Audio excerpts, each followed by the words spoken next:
So we start with resourcing with grounding techniques and resources and okay places and safe places and relaxation and learning to trust a group and be able to measure the wattage of different groups. Oh, that group had a lot of wattage. Okay, well, that one, that's not so good. Whoa, man, that was some group. Did you feel that? Okay. Beginning to recognize that that there are ways of resourcing, down-regulating through individual and group practices. By huddling and getting into a healthier part of the herd, we are safer. That there's many ears that are popping up and listening for potential predator sound, not just their own ear. That we will watch out for each other as a herd. Okay, so that we can have some moments of put both ears down for a few moments, then pop another one back up again. All right. So we want to be able to show through grounding techniques that the person learns how to change their own states, because that's what they have. The AMP has got to really see. The AMP has got to see that in fact they have been able to change states on their own. That's the real number one test, the litmus test for the AMP.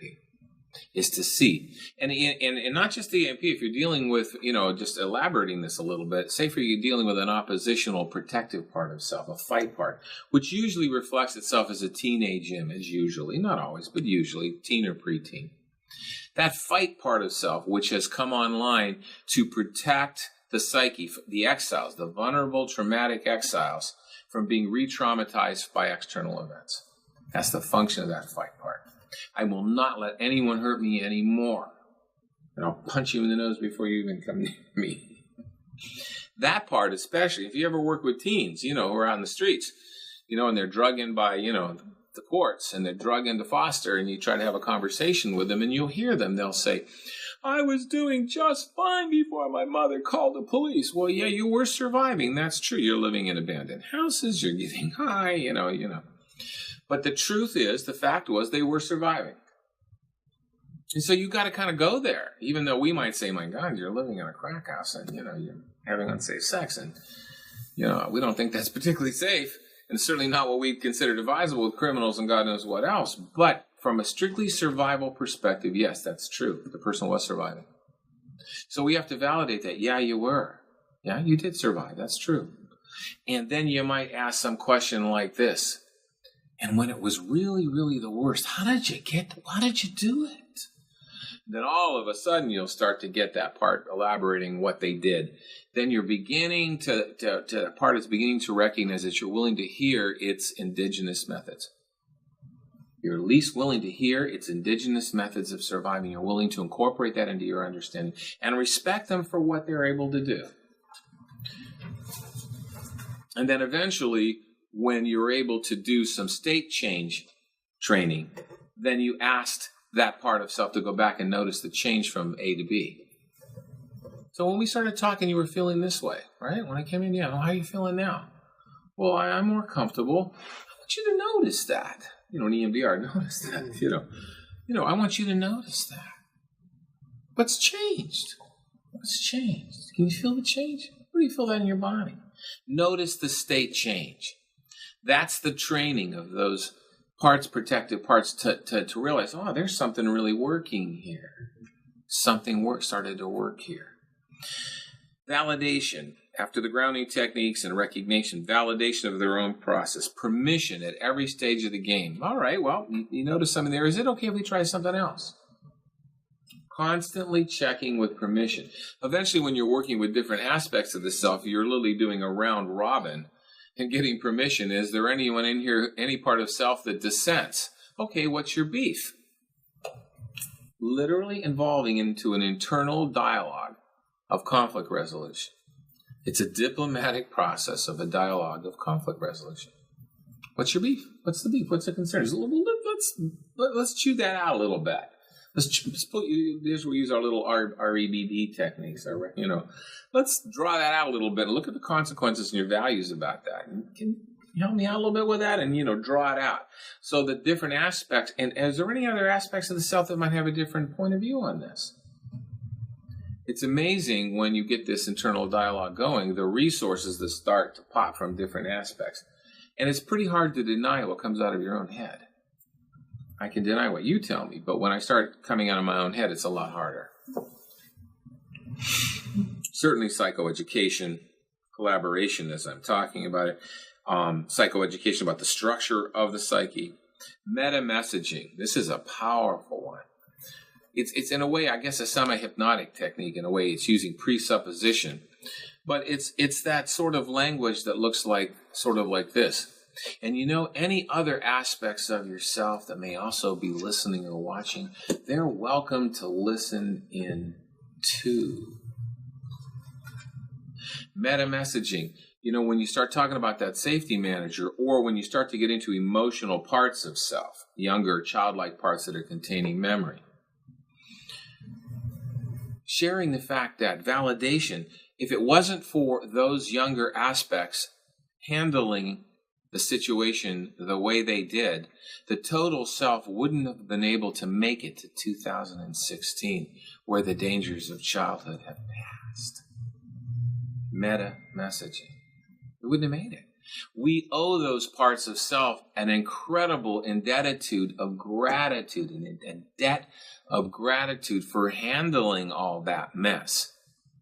And we recognize the sacrifice developmentally those parts of self made so we could survive. And this isn't just lip service. This is a real fact. If these parts wouldn't have did what they did, we wouldn't have made it. We wouldn't have made it to where we are. And part of our development did sacrifice for it. And part of our self may not be fully here likely is not here in 2016. It's still living in trauma time, believing that it's in another time zone. It doesn't even know it's here. So that meta-messaging applies several things. One, that it is 2016. Two, that the dangers are in fact over. And three, that what the emotional parts are experiencing as somatic and sensory disturbance, as pain, is a memory. That's all being implied in that meta-message. It's all being implied. And that all aspects of the self, even those that aren't even fully present here now, are welcome to listen in. They're welcome to listen in. So again, that meta-messaging, compassion interweaves. There's a lot, the AMP, the management system can have a lot of disgust and loathing of the weak, vulnerable, pain-carrying parts of self. Disgust, downright disgust. I hate that part of me. I hate that anxiety. I hate that part of me. I hate when I feel that way. And what they're saying is they through prejudice, through association, are hating that aspect of themselves based on what that aspect of themselves went through. So you're being judged by the company you keep or the experience you had. So when a compassion interweave would be something like you're sitting here working with a young aspect of self, or a feeling or a vulnerability, and that might feel younger or vulnerable. Well, what would you do right now? We were sitting here and there was a knock on the door. All of a sudden, a little girl walked in here who just had happened to her what happened to you. How would you treat her right now? Oh, well, I'd take her in my arms. I would reassure her. I says, you could do that for her, but not yourself. Why is that? Why is that? Was she to blame for what happened? Well, of course not. Okay? Compassion interweaves. Being able to personify that as if this was someone else who was here right now, how would you treat them? And that it stirs that thinking process up. It takes a look at that loathing and what is really the phobia of that manager for addressing that system. It's the phobia of facing the memory. Okay? Certainly processing material, either narratively or through any other means of processing. Closure, using prediction and grounding techniques, use of prediction, trying to prepare the person that this is a normalized part of the process you're in and expect it to show up in different ways. Okay? And we do that when we're doing a closure phase. What do you expect after the end of a session? Okay, yeah, well, some stuff might start to come up. sort of predict and prepare, that it's not the end of the world and you can inoculate it by that. And that's not necessarily a bad thing. That's what the brain is telling us it wants to work on next. We've got to trust and listen to the brain. So we're inoculating and using prediction, to cope with that. Oh God, something else came up. I thought, my sister calls it the pickle jar. I thought I ate the pickle and my God, another one floated at the top. That stupid pickle jar. There's always another one floating up, and I can't stand pickles anymore, Reevaluation, of course, in the end of the beginning of the next session and so on. But again, if we move into the content too quickly with any type of therapy, we're going to increase the phobia unintentionally. Too much insight, too much confrontation, processing through any method, narrative or otherwise, without this type of a stepwise and a reevaluation, going back in again. How's that safety manager doing today? How you been? How does the manager feel about us working on material today? Not just you, the executive, but the manager itself. How's the team doing? Anybody got any issues here that they want to deal with before we, start to do anything today? No, there's a angry team that doesn't want to talk to you today. Okay, well, let's respect that then, Is that angry teen willing to talk to you as an executive instead? You willing to mediate, go between me and the angry teen? So, executive, what's her problem? Well, she says this. Okay, would you tell her that? Okay, and literally use a part of self as a mediator. Literally use the executive part as the mediator between an aspect that doesn't want to deal with what's happening right now. And allow that part to be there. And validate that it's there for an important function. And we may not know what the function is, but we know it's important or it wouldn't feel that way. So you're enjoining. You see, you're absolutely enjoying. There's no way to separate off. There's no way to split.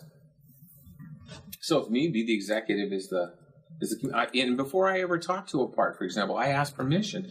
Executive, will you check with the part and see, is it okay if I talk with it? Directly, before I even begin meta messaging. And I always start with something like, there's some things I'd like to share with you. Maybe you already know, maybe you don't. But I think they're important, and I would like to be able to offer this information to you. And then I start with the whole, appreciation of what that part has functioned and done and accomplished. And it's amazing to watch the tearing up occur. It's really quite amazing. Immediately, there's generally a rapid tearing. It's like for the first time. And then I say with the adult, check in and see how that aspect of yourself is sitting with that. How's it sitting with that? And inevitably it agrees. And if it doesn't agree, then you've got more work to do. You've got more internal loathing going on. And not only does the AMP sometimes have loathing of emotional parts, sometimes the emotional parts are downright pissed off and don't trust the adult. Don't trust any adult. Don't trust adults, period, including their own adults. And especially with addictive conditions, the younger aspects have seen the adult make bad decisions. So it's, and when they grew up, they saw the adults make bad decisions. So now you have an interesting dilemma on your hands because you have young aspects of self that do not respect nor value the adult aspect. So guess what you got to do? The adult has to take on the responsibility of an apologetic process on behalf of all adults. In other words, if I could have been there to protect you when that happened, I would have been, but I didn't exist at that time. So on behalf of all adults, I am apologizing to you, my younger self, for not being able to exist and be there for you. As irrational as that may sound. So sometimes, we really, you'll realize it's the child part that's angry at the adult. And you've got the issue the adult has to take on the responsibility of being the bigger person and realizing that young part of self has these feelings against all adults. And so we're apologizing to ourselves on behalf of adults in general. It sounds irrational, but it's really quite profound. Again, these are all methods of enjoining. Okay? Not to do that, to overstep these things, to walk over, trot over these things under the name of any type of intervention will risk growing the phobia. It risks making things worse.